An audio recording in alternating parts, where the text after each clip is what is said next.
सत श्री अकाल दोस्तों, की हाल चाल जी तुहाडा। आस है तुसीं सही होवोगे।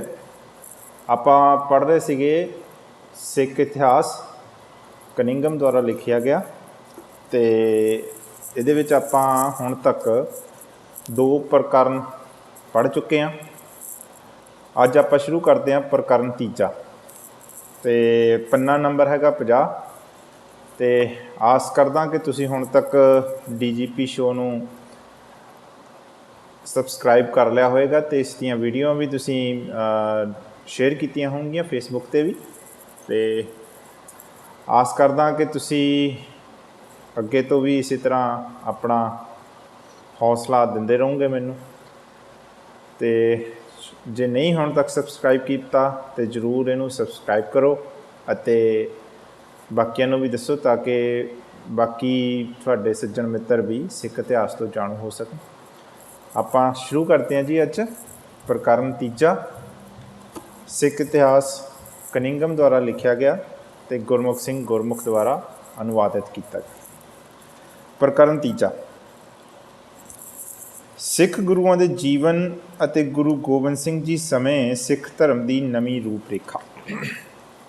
सन 1539 तो लैके 1726 तक गुरु अंगद, गुरु अमरदास अते उदासी संप्रदाय, गुरु रामदास, गुरु अर्जन, गुरु ग्रंथ साहिब की प्रथम वीर ते सिखां की शहरी जथेबंदी, गुरु हरगोबिंद अते सिखां की फौजी जथेबंदी, गुरु हर राय, गुरु हरकृष्ण, गुरु तेग बहादुर, गुरु गोबिंद सिंह अते सिखां की राजसी जथेबंदी, बंदा बैरागी, गुरु गोबिंद सिंह जी का जानशीन सिखां विच खिंडा। प्रकरण तीजा दे विच आपां ਇਹ चीज़ां करांगे। गुरु अंगद जी वल्लों नानकी असूलों का प्रचार 1539 तो 52। श्री गुरु नानक देव जी 1539 विच ज्योति जोत समाए। आप की गद्दी उत्ते गुरु अंगद जी बैठे जो 53 जाति के खत्री सन। गुरु अंगद जी दरिया ब्यासा उपरले नगर गोइंदवाल के पास खडूर साहब विखे सन 1553 में ज्योति जोत समाए।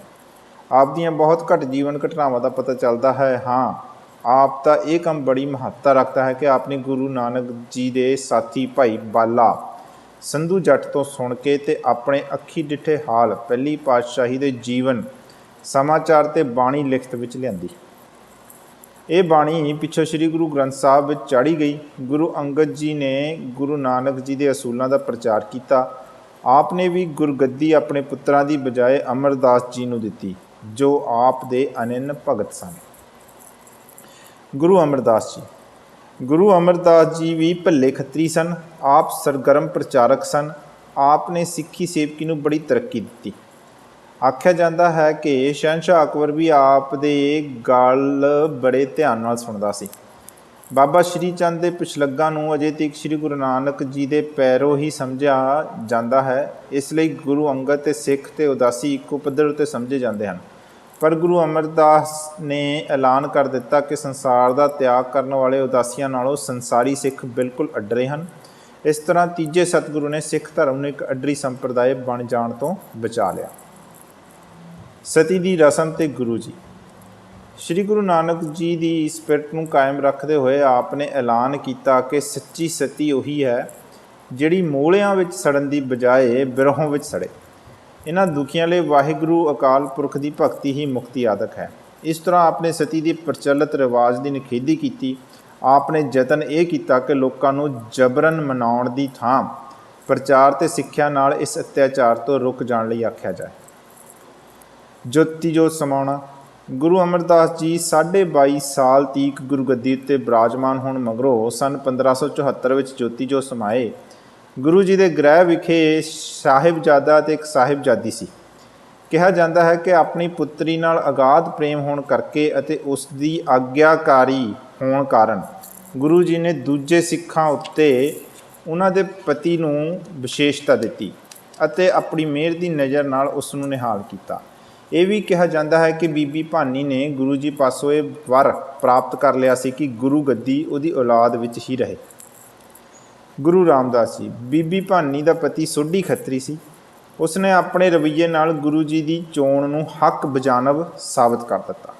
ਕਿਹਾ ਜਾਂਦਾ ਹੈ ਕਿ ਸ਼ਹਿਨशाह ਅਕਬਰ ਨੂੰ ਆਪ ਨਾਲ ਬਹੁਤ ਸ਼ਰਧਾ ਸੀ। ਅਕਬਰ ਨੇ ਗੁਰੂ ਗੱਦੀ ਦੇ ਨਾਮ ਇੱਕ ਵੱਡੀ ਜਗੀਰ ਲਾ ਦਿੱਤੀ ਸੀ। ਇਸੇ ਜਗੀਰ ਵਿੱਚ ਗੁਰੂ ਜੀ ਨੇ ਤਲਾ ਲਵਾਇਆ, ਜੋ ਪਿੱਛੋਂ ਅੰਮ੍ਰਿਤ ਸਰੋਵਰ ਸ੍ਰੀ ਅੰਮ੍ਰਿਤਸਰ ਦੇ ਨਾਮ ਨਾਲ ਪ੍ਰਸਿੱਧ ਹੋਇਆ। ਇੱਥੇ ਜੋ ਹਰਿਮੰਦਰ ਅਤੇ ਇਸ ਦੇ ਇਰਦ ਗਿਰਦ ਜੋ ਮਕਾਨ ਬਣੇ, ਉਹਨਾਂ ਦਾ ਨਾਮ ਰਾਮਦਾਸਪੁਰਾ ਇਸ ਦੇ ਮੋਢੀ ਦੇ ਨਾਮ ਉੱਤੇ ਪਿਆ। ਸਭ ਗੁਰੂਆਂ ਤੋਂ ਵਧੇਕ ਗੁਰੂ ਰਾਮਦਾਸ ਨਾਲ ਸ਼ਰਧਾ ਪ੍ਰਗਟ ਕੀਤੀ ਜਾਂਦੀ ਹੈ, ਪਰ ਆਪ ਨੇ ਕੋਈ ਧਾਰਮਿਕ ਨਿਯਮ ਨਹੀਂ ਬਣਾਏ। ਆਪ ਕੇਵਲ 7 ਸਾਲ ਗੁਰੂ ਗੱਦੀ ਉੱਤੇ ਬਿਰਾਜੇ। ਇਸ ਸਮੇਂ ਤੀਕ ਗੁਰੂ ਨਾਨਕ ਦੀ ਸਿੱਖੀ ਦੀ ਰਫ਼ਤਾਰ ਬਹੁਤ ਹਲਕੀ ਰਹੀ, ਜਿਸ ਦਾ ਸਬੂਤ ਇਸ ਬਿਆਨ ਤੋਂ ਮਿਲਦਾ ਹੈ ਕਿ 42 ਸਾਲ ਦੇ ਸਮੇਂ ਮਗਰੋਂ ਵੀ ਗੁਰੂ ਗੱਦੀ ਦੇ ਸ਼ਰਧਾਲੂਆਂ ਦੀ ਗਿਣਤੀ ਪਹਿਲੇ ਗੁਰੂ ਦੇ ਸਮੇਂ ਦੇ ਸਿੱਖਾਂ ਨਾਲੋਂ ਦੂਣੀ ਤੋਂ ਵੱਧ ਨਹੀਂ ਸੀ। ਗੁਰੂ ਅਰਜਨ ਜੀ ਨਿਰੰਕਾਰੀ ਮਿਸ਼ਨ ਦੇ ਸਹੀ ਪ੍ਰਚਾਰਕ। ਸ੍ਰੀ ਗੁਰੂ ਅਰਜਨ ਦੇਵ ਜੀ ਆਪਣੇ ਪਿਤਾ ਗੁਰੂ ਦੀ ਗੱਦੀ ਉੱਤੇ 1581 ਵਿੱਚ ਬੈਠੇ। ਇਸ ਪ੍ਰਕਾਰ ਆਪ ਜੀ ਦੀ ਮਾਤਾ ਗੁਰੂ ਅਮਰਦਾਸ ਜੀ ਦੀ ਪੁੱਤਰੀ ਦੀ ਇੱਛਾ ਪੂਰਨ ਹੋਈ। ਗੁਰੂ ਅਰਜਨ ਜੀ ਉਹ ਗੁਰੂ ਹੋਏ ਜਿਨ੍ਹਾਂ ਸਭ ਤੋਂ ਪਹਿਲੇ ਗੁਰੂ ਨਾਨਕ ਜੀ ਦੀ ਆਲਮਗੀਰ ਸਿੱਖਿਆ ਨੂੰ ਅਨੁਭਵ ਕੀਤਾ ਕਿ ਉਹ ਜੀਵਨ ਦੇ ਹਰ ਪਹਿਲੂ ਅਤੇ ਸੁਸਾਇਟੀ ਉੱਤੇ ਹਰ ਹਾਲਤ ਉੱਤੇ ਇੱਕੋ ਜਿਹੀ ਲਾਗੂ ਹੁੰਦੀ ਹੈ। ਅੰਮ੍ਰਿਤਸਰ ਸਿੱਖਾਂ ਦਾ ਪਵਿੱਤਰ ਸ਼ਹਿਰ ਥਾਪਿਆ। ਆਪ ਨੇ ਸ੍ਰੀ ਅੰਮ੍ਰਿਤਸਰ ਨੂੰ ਆਪਣੇ ਸਿੱਖਾਂ ਲਈ ਪਵਿੱਤਰ ਅਸਥਾਨ ਜਾਂ ਕੌਮੀ ਕੇਂਦਰ ਥਾਪਿਆ, ਤਾਂ ਜੋ ਮਾਦੀ ਖੁਸ਼ਹਾਲੀ ਦੇ ਚਾਹਵਾਨ ਆ ਕੇ ਸਿੱਖੀ ਦੀ ਲੜੀ ਵਿੱਚ ਪਰੋਤੇ ਜਾਣ। ਸ਼ੁਰੂ ਵਿੱਚ ਜਿਹੜੀ ਨਿਗੂਣੀ ਜਿਹੀ ਝੌਂਪੜੀ ਅਤੇ ਸਧਾਰਨ ਜਿਹੀ ਛੱਪੜੀ ਸੀ, ਉਹ ਘਣੀ ਵਸੋਂ ਸ਼ਹਿਰ ਅਤੇ ਸਰੋਵਰ ਸਿੱਖਾਂ ਦਾ ਤੀਰਥ ਸਥਾਨ ਬਣ ਗਏ। ਆਦਿ ਸ੍ਰੀ ਗੁਰੂ ਗ੍ਰੰਥ ਸਾਹਿਬ ਦੀ ਰਚਨਾ। ਇਸ ਤੋਂ ਛੁੱਟ ਗੁਰੂ ਅਰਜਨ ਦੇਵ ਜੀ ਨੇ ਆਪਣੇ ਪਹਿਲੇ ਸਤਿਗੁਰਾਂ ਦੀ ਉਸਾਰੀ ਹੋਈ ਵੱਖ-ਵੱਖ ਬਾਣੀ ਨੂੰ ਇੱਕ ਥਾਂ ਇਕੱਤਰ ਕੀਤਾ। ਇਸ ਦੇ ਨਾਲ ਹੀ ਆਪ ਨੇ ਕੁਝ ਸਦੀਆਂ ਪਹਿਲੇ ਹੋ ਚੁੱਕੇ ਭਗਤਾਂ ਦੀ ਬਾਣੀ ਵੀ ਸ੍ਰੀ ਗੁਰੂ ਗ੍ਰੰਥ ਸਾਹਿਬ ਵਿੱਚ ਚੜ੍ਹਾਈ। ਇਸ ਵਿੱਚ ਆਪਣੀ ਬਾਣੀ ਵੀ ਸ਼ਾਮਿਲ ਕੀਤੀ। ਇਸ ਸਾਰੀ ਰਚਨਾ ਦਾ ਨਾਮ ਰੱਖਿਆ ਗਿਆ ਸ੍ਰੀ ਗੁਰੂ ਗ੍ਰੰਥ ਸਾਹਿਬ। ਇਸ ਤੋਂ ਇਲਾਵਾ ਆਪ ਨੇ ਆਪਣੇ ਸਿੱਖਾਂ ਲਈ ਧਾਰਮਿਕ ਅਤੇ ਸਦਾਚਾਰਕ ਨਿਯਮ ਰਚੇ। ਉਹਨਾਂ ਨੂੰ ਇਹ ਗੱਲ ਨਿਸ਼ਚਿਤ ਕਰਾਈ ਕਿ ਲੱਖਾਂ ਬਾਹਮਣ ਵੇਦ ਪੜ੍ਹ ਕੇ ਥੱਕ ਹਟੇ, ਉਹਨਾਂ ਦੀ ਤਿਲ ਮਾਤਰ ਵੀ ਤਸੱਲੀ ਉਹਨਾਂ ਤੋਂ ਨਹੀਂ ਹੋਈ। ਰਿਵਾਜੀ ਭੇਡ ਦੀ ਥਾਂ ਨਿਯਤ ਕਰਨਾ। ਹੁਣ ਤੀਕ ਸਿੱਖਾਂ ਵੱਲੋਂ ਜੋ ਕਾਰ ਭੇਡ ਦਾ ਰਿਵਾਜ ਜਿਹਾ ਬਣ ਗਿਆ ਸੀ, ਉਸ ਨੂੰ ਗੁਰੂ ਜੀ ਨੇ ਬਕਾਇਦਾ ਟੈਕਸ ਦਾ ਰੂਪ ਦੇ ਦਿੱਤਾ। ਇਹ ਟੈਕਸ ਹਰ ਸ਼ਹਿਰ ਦੇ ਸਿੱਖਾਂ ਪਾਸੋਂ ਗੁਰਾਇਆ ਜਾਂਦਾ ਸੀ। ਸਿੱਖਾਂ ਲਈ ਇਹ ਫਰਜ਼ ਹੋ ਗਿਆ ਕਿ ਉਹ ਗੁਰੂ ਜੀ ਲਈ ਸ਼ਰਧਾ ਵਜੋਂ ਕੁਝ ਨਾ ਕੁਝ ਭੇਟ ਜ਼ਰੂਰ ਚੜ੍ਹਾਉਣ। ਸ੍ਰੀ ਗੁਰੂ ਅਰਜਨ ਦੇਵ ਜੀ ਦੇ ਏਜੰਟ ਮਸੰਦ ਸਾਰੇ ਦੇਸ਼ ਵਿੱਚ ਫੈਲ ਗਏ ਸਨ, ਜਿਹੜੇ ਆਪੋ ਆਪਣੇ ਇਲਾਕੇ ਦੇ ਸਿੱਖਾਂ ਪਾਸੋਂ ਕਾਰ ਭੇਟਾ ਜਮ੍ਹਾਂ ਕਰਦੇ ਅਤੇ ਸਾਲ ਪਿੱਛੋਂ ਗੁਰੂ ਦਰਬਾਰ ਵਿੱਚ ਲਿਆ ਹਾਜ਼ਰ ਕਰਦੇ ਸਨ। ਮੋਹਸਨ ਫਾਨੀ ਦੇ ਕਥਨ ਅਨੁਸਾਰ ਇਸ ਤਰ੍ਹਾਂ ਸਿੱਖ ਇੱਕ ਬਕਾਇਦਾ ਗੌਰਮੈਂਟ ਦੇ ਆਦੀ ਬਣ ਗਏ। ਹੋਰ ਕਾਰ ਵਿਹਾਰ। ਇਸ ਤੋਂ ਛੁੱਟ ਗੁਰੂ ਅਰਜਨ ਜੀ ਧਨ ਅਤੇ ਰਸੂਖ ਪੈਦਾ ਕਰਨ ਦੇ ਦੂਜੇ ਵਸੀਲਿਆਂ ਤੋਂ ਵੀ ਗਾਫਲ ਨਹੀਂ ਰਹੇ। ਆਪ ਨੇ ਆਪਣੇ ਸਿੱਖਾਂ ਨੂੰ ਗੈਰ ਮੁਲਕਾਂ ਵਿੱਚ ਭੇਜਿਆ ਅਤੇ ਉਹਨਾਂ ਨੂੰ ਬੜੀ ਸਰਗਰਮੀ ਨਾਲ ਤਜਾਰਤ ਕਰਨ ਦਾ ਹੁਕਮ ਦਿੱਤਾ।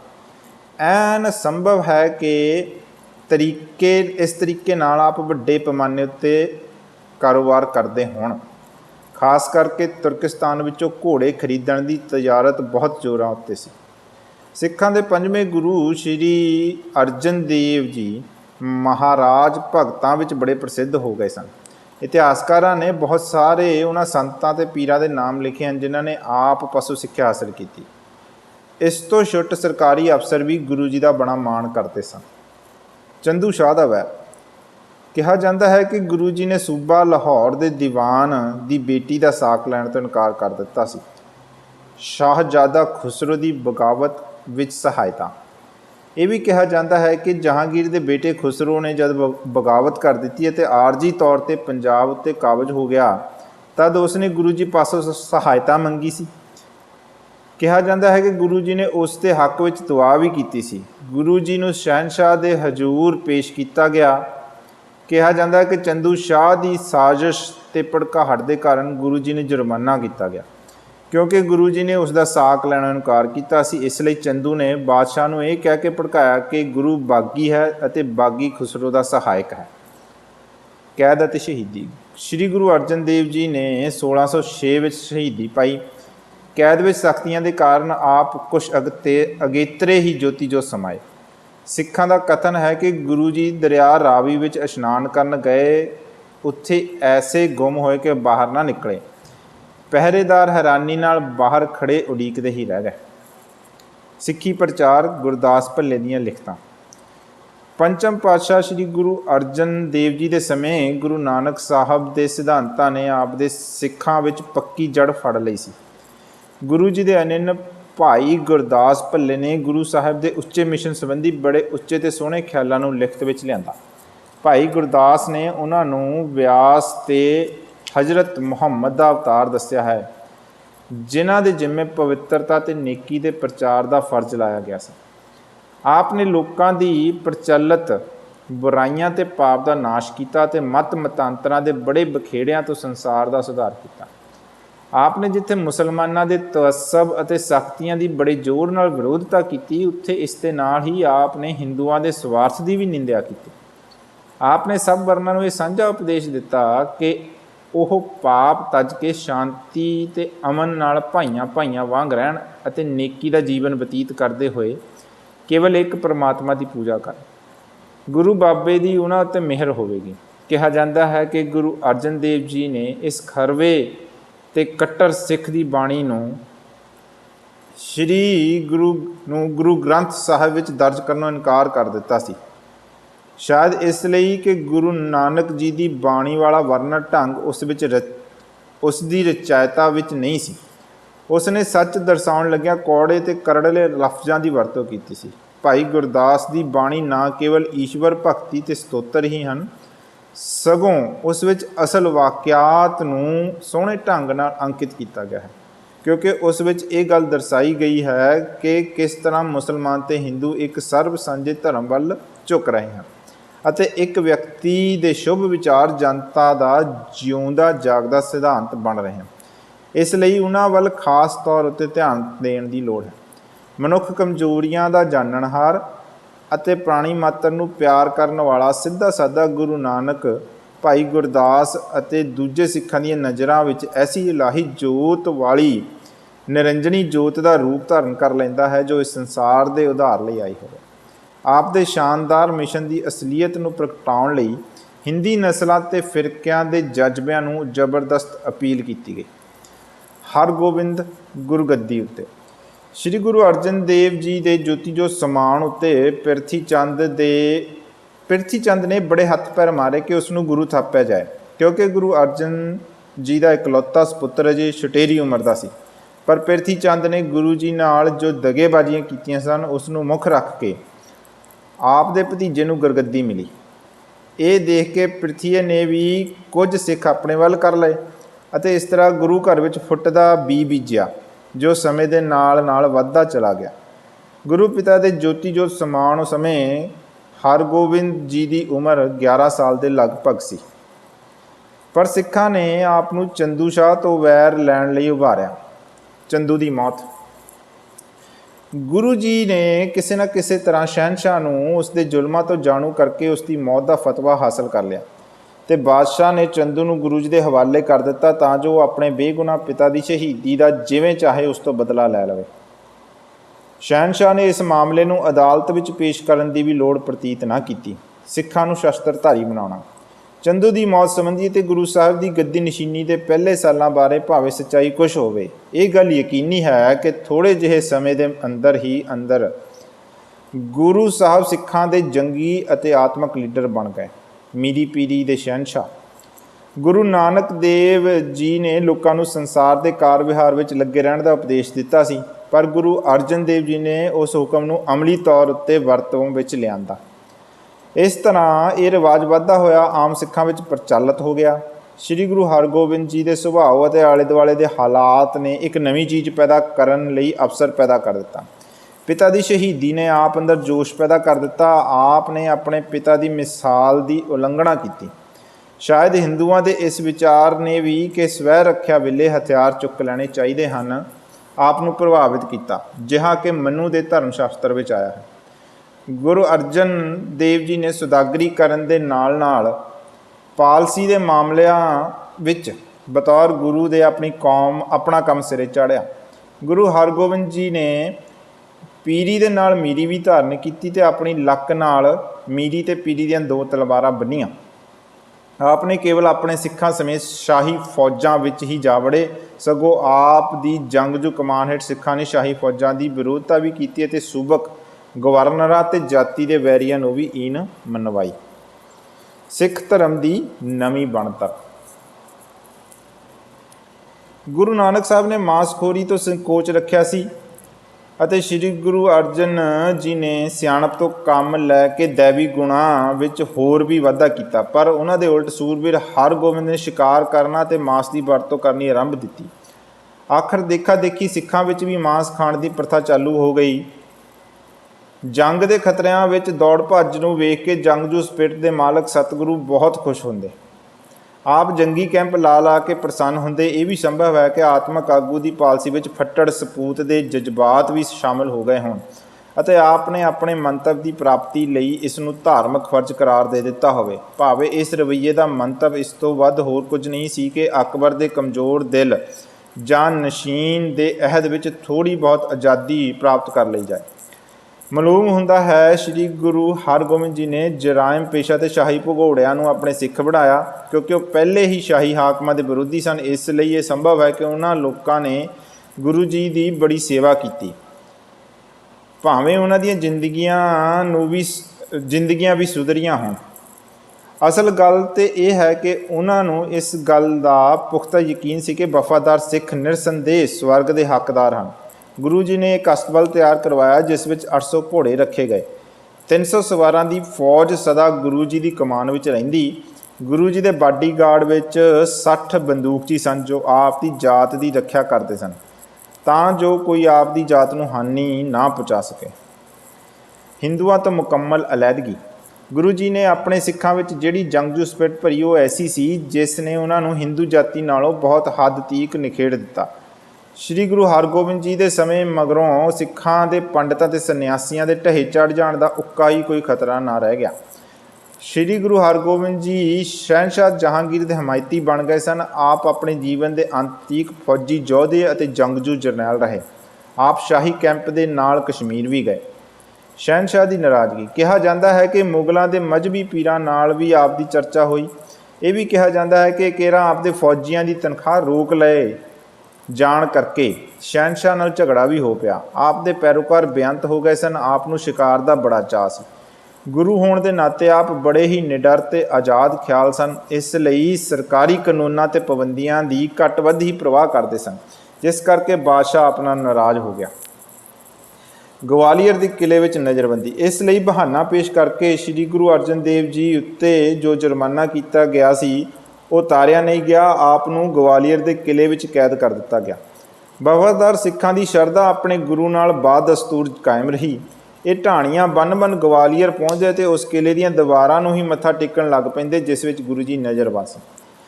ਗੁਰੂ ਜੀ ਦੀ ਰਿਹਾਈ। ਅੰਤ ਸ਼ਹਿਨਸ਼ਾਹ ਨੇ ਆਪ ਜੀ ਦੀ ਕਿਸੇ ਕਰਾਮਾਤ ਨੂੰ ਦੇਖ ਕੇ ਜਾਂ ਦਿਲ ਵਿੱਚ ਕੋਈ ਤਰਸ ਆ ਜਾਣ ਕਰਕੇ ਆਪ ਨੂੰ ਨਜ਼ਰਬੰਦੀ ਤੋਂ ਰਿਹਾ ਕਰ ਦਿੱਤਾ। ਜਹਾਂਗੀਰ ਦੀ 1628 ਵਿੱਚ ਮੌਤ ਤੇ ਗੁਰੂ ਜੀ ਦੇ ਜੰਗ। ਸੰਨ 1628 ਵਿੱਚ ਸ਼ਹਿਨਸ਼ਾਹ ਜਹਾਂਗੀਰ ਮਰ ਗਿਆ। ਗੁਰੂ ਜੀ ਉਦੋਂ ਵੀ ਸ਼ਾਹੀ ਫੌਜਾਂ ਦੀ ਕਮਾਨ ਵਿੱਚ ਸਨ, ਪਰ ਜਾਪਦਾ ਇਹੋ ਹੈ ਕਿ ਛੇਤੀ ਹੀ ਆਪ ਦਾ ਟਾਕਰਾ ਪੰਜਾਬ ਦੇ ਸ਼ਾਹੀ ਅਫਸਰਾਂ ਨਾਲ ਹੋ ਗਿਆ।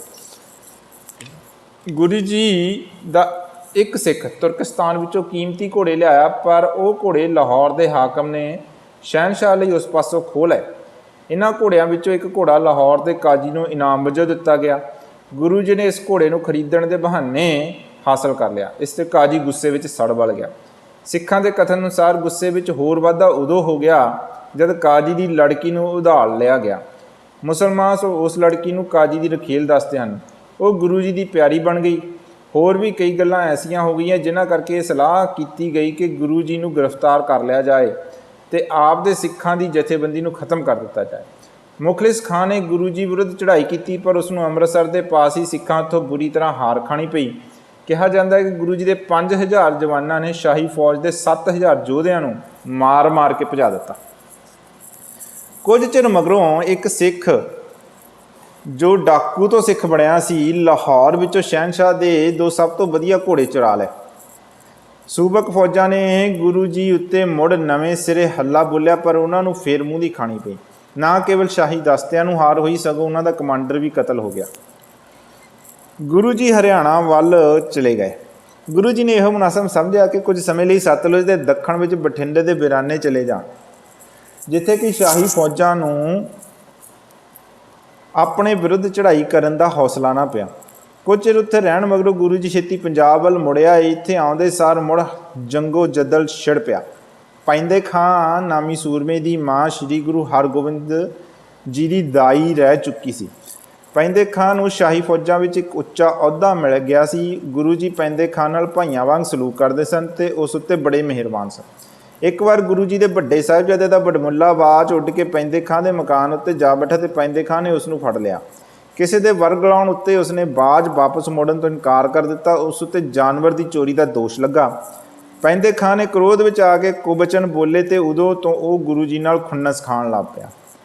ਸ਼ਾਹੀ ਫੌਜ ਵਿੱਚ ਗੁਰੂ ਜੀ ਦੀ ਮੌਜੂਦਗੀ ਮੁਸਲਮਾਨ ਹਾਕਮਾਂ ਨੂੰ ਇੱਕ ਅੱਖ ਨਹੀਂ ਸੀ ਪਾਉਂਦੀ। ਇਸ ਲਈ ਉਹਨਾਂ ਨੇ ਪੈਂਦੇ ਖਾਂ ਨੂੰ ਹੱਲਾਸ਼ੇਰੀ ਦੇ ਕੇ ਉਸ ਨੂੰ ਗੁਰੂ ਜੀ ਉੱਪਰ ਹਮਲਾ ਕਰਨ ਲਈ ਤਿਆਰ ਕਰ ਦਿੱਤਾ। ਪੈਂਦੇ ਖਾਂ ਦਾ ਗੁਰੂ ਜੀ ਹੱਥੋਂ ਕਤਲ। ਪੈਂਦੇ ਖਾਂ ਨੇ ਮੌਕਾ ਤਾੜ ਕੇ ਗੁਰੂ ਜੀ 'ਤੇ ਹਮਲਾ ਕਰ ਦਿੱਤਾ, ਪਰ ਲੜਾਈ ਵਿੱਚ ਉਹ ਗੁਰੂ ਜੀ ਹੱਥੋਂ ਮਾਰਿਆ ਗਿਆ। ਇਸ ਵਾਰ ਵੀ ਜਿੱਤ ਗੁਰੂ ਜੀ ਦੀ ਹੀ ਰਹੀ। ਇਸ ਲੜਾਈ ਦੇ ਵਿਚਕਾਰ ਇੱਕ ਹੋਰ ਸਿਪਾਹੀ ਨੇ ਜੋਸ਼ ਵਿੱਚ ਆ ਕੇ ਗੁਰੂ ਜੀ 'ਤੇ ਹੱਲਾ ਬੋਲਿਆ। ਗੁਰੂ ਜੀ ਨੇ ਉਸ ਦਾ ਵਾਰ ਰੋਕ ਲਿਆ ਅਤੇ ਐਸਾ ਵਾਰ ਕੀਤਾ ਕਿ ਉਹ ਲੁੜਕ ਕੇ ਗੁਰੂ ਜੀ ਦੇ ਪੈਰਾਂ ਵਿੱਚ ਆਣ ਡਿੱਗਾ। ਗੁਰੂ ਜੀ ਨੇ ਫਰਮਾਇਆ, ਉਂਝ ਨਹੀਂ, ਇੰਝ ਤਲਵਾਰ ਦਾ ਵਾਰ ਕਰੀਦਾ ਹੈ। ਗੁਰੂ ਜੀ ਦੇ ਇਹਨਾਂ ਲਫ਼ਜ਼ਾਂ ਤੋਂ ਇਹ ਨਤੀਜਾ ਨਿਕਲਦਾ ਹੈ ਕਿ ਗੁਰੂ ਹਰਗੋਬਿੰਦ ਜੀ ਨੇ ਕ੍ਰੋਧ ਵਿੱਚ ਆ ਕੇ ਵਾਰ ਨਹੀਂ ਕੀਤਾ, ਸਗੋਂ ਉਸ ਨੂੰ ਤਲਵਾਰ ਦਾ ਹੱਥ ਸਿਖਾਉਣ ਲਈ ਜਾਣ-ਬੁੱਝ ਕੇ ਵਾਰ ਕੀਤਾ ਸੀ, ਕਿਉਂਕਿ ਉਹ ਗੁਰੂ ਦਾ ਫਰਜ਼ ਹੈ ਸਿੱਖਿਆ ਦੇਣਾ। ਗੁਰੂ ਹਰਗੋਬਿੰਦ ਜੀ ਨੂੰ ਇਸ ਤਰ੍ਹਾਂ ਦੀਆਂ ਹੋਰ ਵੀ ਕਈ ਮੁਸ਼ਕਲਾਂ ਆਈਆਂ ਅਤੇ ਆਪ ਨੂੰ ਕਈ ਥਾਈਂ ਆਪਣੀ ਵਿਰਾਮਗੀ ਦਾ ਸਬੂਤ ਦੇਣਾ ਪਿਆ। ਸਿੱਖਾਂ ਨੇ ਹਰ ਔਖ ਸੌਖ ਵੇਲੇ ਆਪ ਦਾ ਸਾਥ ਦਿੱਤਾ। ਫਲ ਇਹ ਹੋਇਆ ਕਿ ਆਪ ਦੀ ਸ਼ੋਹਰਤ ਦਿਨ ਦੂਣੀ ਰਾਤ ਚੌਗਣੀ ਫੈਲਦੀ ਗਈ। ਜੋਤੀ ਜੋਤ ਸਮਾਣਾ। ਆਪ ਦੇ ਜੋਤੀ ਜੋਤ ਸਮਾਉਣ ਤੋਂ ਥੋੜ੍ਹਾ ਹੀ ਚਿਰ ਪਹਿਲੇ ਪੁਰਾਤਨ ਈਰਾਨੀ ਧਰਮ ਦਾ ਪ੍ਰਸਿੱਧ ਪੀਰ ਆਪ ਨੂੰ ਮਿਲਣ ਆਇਆ। ਗੁਰੂ ਜੀ 1645 ਈਸਵੀ ਵਿੱਚ ਦਰਿਆ ਸਤਲੁਜ ਦੇ ਕੰਢੇ ਕੀਰਤਪੁਰ ਵਿੱਚ ਜੋਤੀ ਸਰੋਵਰ ਸਮਾਏ। ਇਹ ਥਾਂ ਕਹਿਲੂਰ ਪਹਾੜੀ ਰਾਜੇ ਨੇ ਦਿੱਤੀ ਸੀ। ਕਈ ਸਿੱਖ ਆਪ ਦੀ ਚਿਤਾ ਵਿੱਚ ਸੜ ਮੋਏ। ਸਿੱਖਾਂ ਨੂੰ ਆਪ ਨਾਲ ਜੋ ਅਗਾਧ ਸ਼ਰਧਾ ਸੀ, ਉਸਨੇ ਕੁਰਬਾਨੀ ਦਾ ਰੂਪ ਧਾਰਨ ਕਰ ਲਿਆ।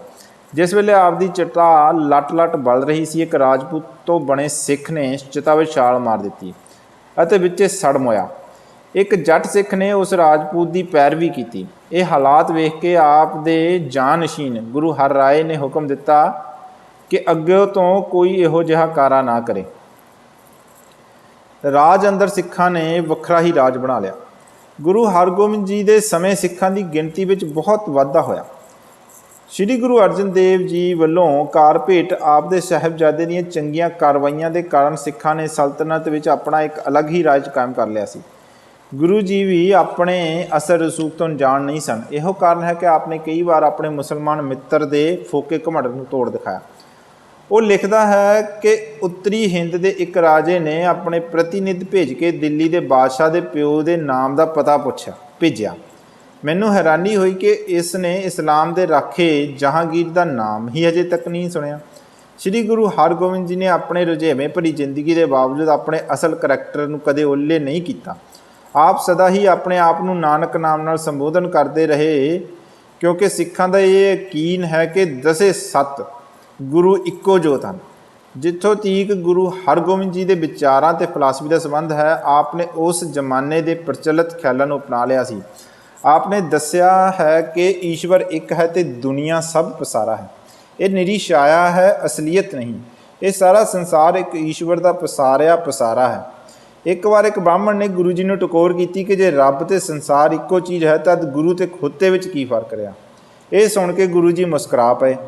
ਗੁਰੂ ਜੀ ਦਾ ਭਾਵ ਇਹ ਸੀ ਕਿ ਸਾਨੂੰ ਆਪਣੀ ਜ਼ਮੀਰ ਅਤੇ ਸੂਝ ਤੋਂ ਕੰਮ ਲੈਣਾ ਚਾਹੀਦਾ ਹੈ। ਇਸ ਗੱਲ ਨੂੰ ਆਪ ਨੇ ਇੱਕ ਪ੍ਰਸ਼ਨ ਦੇ ਉੱਤਰ ਵਿੱਚ ਸਪਸ਼ਟ ਕੀਤਾ ਹੈ, ਜਿਸ ਵਿੱਚ ਕਿਹਾ ਗਿਆ ਸੀ ਪਰਮਾਤਮਾ ਨੇ ਭੈਣ ਭਰਾ ਦੇ ਵਿਆਹ ਦੀ ਮਨਾਹੀ ਕੀਤੀ ਹੈ। ਆਪ ਨੇ ਫਰਮਾਇਆ, ਜੇ ਪਰਮਾਤਮਾ ਨੇ ਇਸ ਦੀ ਮਨਾਹੀ ਕੀਤੀ ਹੁੰਦੀ ਤਦ ਇਹ ਕਦੇ ਹੋ ਹੀ ਨਹੀਂ ਸਕਦਾ। ਆਪ ਨੂੰ ਮੂਰਤ ਪੂਜਾ ਤੋਂ ਘਿਰਣਾ ਸੀ। ਆਪ ਕਦੇ ਕਦੇ ਗੁਰੂ ਨਾਨਕ ਦੇ ਨਾਮ ਤੇ ਸੁਲ੍ਹਾ ਪਸੰਦ ਤਰੀਕਿਆਂ ਤੋਂ ਅਗਾਹ ਵੱਧ ਜਾਂਦੇ ਸਨ, ਜਿਸ ਦਾ ਸਬੂਤ ਹੇਠ ਲਿਖੀ ਵਾਰਤਾ ਤੋਂ ਵੀ ਸਪਸ਼ਟ ਹੁੰਦਾ ਹੈ। ਗੁਰੂ ਜੀ ਦੇ ਇੱਕ ਸਿੱਖ ਨੇ ਮੂਰਤੀ ਦਾ ਨੱਕ ਕੱਟ ਦਿੱਤਾ। ਆਸ-ਪਾਸ ਦੇ ਸਰਦਾਰਾਂ ਨੇ ਗੁਰੂ ਜੀ ਪਾਸ ਸਿੱਖ ਦੀ ਸ਼ਿਕਾਇਤ ਕੀਤੀ। ਗੁਰੂ ਜੀ ਨੇ ਉਸੇ ਵੇਲੇ ਸਿੱਖ ਨੂੰ ਹਜ਼ੂਰੀ ਵਿੱਚ ਬੁਲਾ ਭੇਜਿਆ। ਦੋਸ਼ੀ ਨੇ ਇਨਕਾਰ ਕਰਦੇ ਹੋਏ ਸੰਕੇਤਕ ਤਰੀਕੇ ਨਾਲ ਆਖਿਆ ਕਿ ਜੇ ਦੇਵਤੇ ਦੀ ਮੂਰਤੀ ਮੇਰੇ ਵਿਰੁੱਧ ਗਵਾਹੀ ਦੇਵੇ ਤਦ ਮੈਂ ਖੁਸ਼ੀ ਨਾਲ ਫਾਹੇ ਲੱਗ ਜਾਵਾਂਗਾ। ਰਾਜਾ ਬੋਲਿਆ, ਬੇਵਕੂਫਾ, ਭਲਾ ਕਦੇ ਮੂਰਤੀ ਵੀ ਬੋਲ ਸਕਦੀ ਹੈ? ਸਿੱਖ ਨੇ ਉੱਤਰ ਦਿੱਤਾ, ਬੇਵਕੂਫ ਕੌਣ ਹੈ? ਇਹ ਗੱਲ ਤੇ ਆਪੇ ਸਪਸ਼ਟ ਹੋ ਗਈ ਹੈ। ਜਿਹੜਾ ਦੇਵਤਾ ਆਪਣੇ ਨੱਕ ਦੀ ਰੱਖਿਆ ਨਹੀਂ ਕਰ ਸਕਦਾ, ਉਹ ਦੇਵਤਾ ਕਿਸੇ ਦੂਜੇ ਦੀ ਰੱਖਿਆ ਕਰੇਗਾ? ਸ੍ਰੀ ਗੁਰੂ ਹਰਿਰਾਏ ਦੀ ਗੱਦੀ ਨਸ਼ੀਨੀ। ਗੁਰੂ ਹਰਗੋਬਿੰਦ ਜੀ ਦੇ ਸਭ ਤੋਂ ਵੱਡੇ ਸਾਹਿਬਜ਼ਾਦੇ ਗੁਰਦਿੱਤਾ ਜੀ ਬੜੇ ਯੋਗ ਤੇ ਨਾਮਵਰ ਸਨ, ਪਰ ਆਪ ਆਪਣੇ ਗੁਰੂ ਪਿਤਾ ਤੋਂ ਪਹਿਲੇ ਹੀ ਸਵਰਗ ਸਿਧਾਰ ਗਏ। ਆਪ ਦੇ 2 ਪੁੱਤਰ ਪਿੱਛੇ ਛੱਡ ਗਏ, ਜਿਨ੍ਹਾਂ ਵਿੱਚੋਂ ਇੱਕ ਗੁਰਗੱਦੀ ਉੱਤੇ ਬੈਠਾ। ਇਹਨਾਂ ਦਾ ਸ਼ੁਭ ਨਾਮ ਸੀ ਸ੍ਰੀ ਗੁਰੂ ਹਰਿਰਾਏ ਜੀ। ਆਪ ਕੁਝ ਸਮੇਂ ਤੀਕ ਕੀਰਤਪੁਰ ਵਿੱਚ ਹੀ ਟਿਕੇ ਰਹੇ। ਫਿਰ ਜਦ ਕਹਿਲੂਰ ਦੇ ਰਾਜੇ ਉੱਪਰ ਸ਼ਾਹੀ ਫੌਜਾਂ ਨੇ ਚੜ੍ਹਾਈ ਕੀਤੀ ਤਦ ਆਪ ਜ਼ਿਲ੍ਹਾ ਸਿਰਮੌਰ ਵੱਲ ਚਲੇ ਗਏ ਅਤੇ ਉੱਥੇ ਹੀ ਸ਼ਾਂਤੀਪੂਰਵਕ ਕੁਝ ਚਿਰ ਟਿਕੇ ਰਹੇ। ਸਨ 1658 ਤੋਂ 59 ਤੱਕ 1658-59 ਵਿੱਚ ਜਦ ਦਾਰਾ ਸ਼ਿਕੋਹ ਅਤੇ ਉਸਦੇ ਭਾਈਆਂ ਵਿਚਾਲੇ ਹਿੰਦੁਸਤਾਨ ਦੇ ਤਾਜ ਤਖਤ ਲਈ ਝਗੜਾ ਖੜਾ ਹੋਇਆ ਤਦ ਆਪ ਨੂੰ ਵੀ ਉਸ ਵਿੱਚ ਹਿੱਸਾ ਲੈਣਾ ਪਿਆ। ਇਸ ਜੱਦੋ-ਜਹਿਦ ਵਿੱਚ ਦਾਰਾ ਨੂੰ ਹਾਰ ਦਾ ਮੂੰਹ ਵੇਖਣਾ ਪਿਆ ਅਤੇ ਆਪ ਦੇ ਹਮਾਇਤੀ ਤੇ ਸਹਾਇਕ ਬਾਗੀ ਸਮਝੇ ਗਏ, ਜਿਸ ਕਰਕੇ ਸ੍ਰੀ ਗੁਰੂ ਹਰਿਰਾਏ ਨੂੰ ਆਪਣਾ ਵੱਡਾ ਸਾਹਿਬਜ਼ਾਦਾ ਯਰਗਮਾਲ ਵਿੱਚ ਦੇਣਾ ਪਿਆ। ਸ਼ਾਹੀ ਖਾਨਦਾਨ ਨੇ ਸਾਹਿਬਜ਼ਾਦੇ ਨਾਲ ਯਥਾਯੋਗ ਇੱਜ਼ਤ ਵਾਲਾ ਸਲੂਕ ਕੀਤਾ ਤੇ ਛੇਤੀ ਹੀ ਆਪ ਨੂੰ ਰਿਹਾ ਕਰ ਦਿੱਤਾ। ਕਿਹਾ ਜਾਂਦਾ ਹੈ ਕਿ ਔਰੰਗਜ਼ੇਬ ਦੇ ਦਿਲ ਵਿੱਚ ਆਪਣੇ ਪਿਤਾ ਨਾਲ ਈਰਖਾ ਉਤਪੰਨ ਹੋ ਗਈ। ਜੋਤੀ ਜੋਤ ਸਮਾਣਾ। ਸ੍ਰੀ ਗੁਰੂ ਹਰਿਰਾਏ ਜੀ ਸਨ 1661 ਵਿੱਚ ਜੋਤੀ ਜੋਤ ਸਮਾਏ। ਆਪ ਬੜੇ ਹੀ ਨਰਮ ਸੁਭਾਅ ਦੇ ਗੁਰੂ ਸਨ, ਜਿਸ ਕਰਕੇ ਸਾਰੇ ਲੋਕ ਆਪ ਜੀ ਦੀ ਬੜੀ ਇੱਜ਼ਤ ਕਰਦੇ ਸਨ। ਬਹੁਤ ਸਾਰੇ ਭਾਈ ਅਰਥਾਤ ਗੁਰੂ ਜੀ ਦੇ ਨੂਰੇ ਨਜ਼ਰ ਸਿੱਖ ਆਪਣੇ ਆਪ ਨੂੰ ਇੱਕ ਐਸੇ ਸਿੱਖ ਦੇ ਵਾਰਸ ਦੱਸਦੇ ਹਨ ਜਿਸ ਉੱਤੇ ਗੁਰੂ ਹਰਿਰਾਏ ਜੀ ਦੀ ਖਾਸ ਤੌਰ 'ਤੇ ਮਿਹਰ ਹੋਈ ਸੀ। ਸਿੱਖਾਂ ਦੇ ਕਈ ਵਿਸ਼ੇਸ਼ ਫਿਰਕੇ ਜੋ ਸਿੱਖਾਂ ਵਿੱਚ ਕਦਰ ਦੀ ਨਿਗਾਹ ਨਾਲ ਵੇਖੇ ਜਾਂਦੇ ਹਨ, ਉਹਨਾਂ ਦਾ ਆਰੰਭ ਵੀ ਇਸੇ ਸਤਿਗੁਰੂ ਦੇ ਸਮੇਂ ਹੋਇਆ। ਸ੍ਰੀ ਗੁਰੂ ਹਰਕ੍ਰਿਸ਼ਨ ਦੀ ਗੱਦੀ ਨਸ਼ੀਨੀ। ਸ੍ਰੀ ਗੁਰੂ ਹਰਿਰਾਏ ਦੇ 2 ਸਾਹਿਬਜ਼ਾਦੇ ਸਨ, ਇੱਕ 15 ਸਾਲਾ ਰਾਮ ਰਾਏ ਅਤੇ ਦੂਜਾ 6 ਸਾਲਾ ਹਰਕ੍ਰਿਸ਼ਨ। ਰਾਮ ਰਾਏ ਅਸਲ ਮਹਿਲਾਂ ਵਿੱਚੋਂ ਨਹੀਂ ਸਨ। ਗੁਰੂ ਹਰਿਰਾਏ ਜੀ ਨੇ ਆਪਣੇ ਜੀਵਨ ਵਿੱਚ ਹੀ ਛੋਟੇ ਸਾਹਿਬਜ਼ਾਦੇ ਨੂੰ ਆਪਣਾ ਜਾਨਸ਼ੀਨ ਬਣਾ ਲਿਆ ਸੀ। ਦੋਵਾਂ ਭਰਾਵਾਂ ਵਿਚਾਲੇ ਝਗੜਾ ਵੱਧ ਗਿਆ। ਅੰਤ ਵਿੱਚ ਇਹ ਝਗੜਾ ਸ਼ਹਿਨਸ਼ਾਹ ਦੇ ਰੂਬਰੂ ਪੇਸ਼ ਹੋਇਆ। ਕੁਝ ਇਤਿਹਾਸਕਾਰਾਂ ਦਾ ਮੱਤ ਹੈ ਕਿ ਔਰੰਗਜ਼ੇਬ ਚਾਹੁੰਦਾ ਸੀ ਕਿ ਸਿੱਖ ਆਪਣਾ ਗੁਰੂ ਆਪੇ ਚੁਣ ਲੈਣ, ਪਰ ਇੱਕ ਹੋਰ ਮੁਹਤਬਰ ਰਵਾਇਤ ਦੱਸਦੀ ਹੈ ਕਿ ਛੋਟੇ ਬਾਲਕ ਨੇ ਜਦ ਬਹੁਤ ਸਾਰੀਆਂ ਬੇਗਮਾਂ ਵਿੱਚੋਂ ਅਸਲ ਬੇਗਮ ਨੂੰ ਪਛਾਣ ਲਿਆ ਤਦ ਬਾਦਸ਼ਾਹ ਨੇ ਹਰਕ੍ਰਿਸ਼ਨ ਦੇ ਗੱਦੀ ਦੇ ਹੱਕ ਨੂੰ ਪ੍ਰਵਾਨ ਕਰ ਲਿਆ ਅਤੇ ਅੰਤ ਉਹ ਸਿੱਖਾਂ ਦੇ ਗੁਰੂ ਥਾਪੇ ਗਏ। ਅਜੇ ਇਹ ਬਾਲਾ ਗੁਰੂ ਦਿੱਲੀ ਵਿੱਚ ਹੀ ਸੀ ਕਿ ਆਪ ਉੱਤੇ ਚੇਚਕ ਦਾ ਹਮਲਾ ਹੋ ਗਿਆ ਅਤੇ ਆਪ ਦਿੱਲੀ ਵਿੱਚ ਹੀ 1664 ਈਸਵੀ ਨੂੰ ਜੋਤੀ ਜੋਤ ਸਮਾ ਗਿਆ। ਸ੍ਰੀ ਗੁਰੂ ਤੇਗ ਬਹਾਦਰ ਦੀ ਗੱਦੀ ਨਸ਼ੀਨੀ। ਸ੍ਰੀ ਗੁਰੂ ਹਰਕ੍ਰਿਸ਼ਨ ਜੀ ਦੇ ਜੋਤੀ ਜੋਤ ਸਮਾਉਣ ਤੋਂ ਪਹਿਲਾਂ ਆਗਿਆ ਦਿੱਤੀ ਸੀ ਕਿ ਆਪ ਦਾ ਜਾਨਸ਼ੀਨ ਬਾਬਾ ਬਕਾਲੇ ਵਿੱਚ ਹੈ। ਇਹ ਪਿੰਡ ਗੋਇੰਦਵਾਲ ਦੇ ਪਾਸ ਬਿਆਸਾ ਉੱਪਰ ਹੈ। ਇਸ ਨਗਰ ਵਿੱਚ ਸ੍ਰੀ ਗੁਰੂ ਹਰਗੋਬਿੰਦ ਜੀ ਦੇ ਬਹੁਤ ਸਾਰੇ ਰਿਸ਼ਤੇਦਾਰ ਰਹਿੰਦੇ ਸਨ। ਆਪ ਦੇ ਸਾਹਿਬਜ਼ਾਦੇ ਤੇਗ ਬਹਾਦਰ ਨੇ ਵੀ ਪਟਨੇ ਤੋਂ ਵਾਪਸ ਆ ਕੇ ਇੱਥੇ ਹੀ ਰਿਹਾਇਸ਼ ਧਾਰਨ ਕਰ ਲਈ ਸੀ। ਰਾਮ ਰਾਏ ਗੱਦੀ ਦਾ ਦਾਅਵੇਦਾਰ।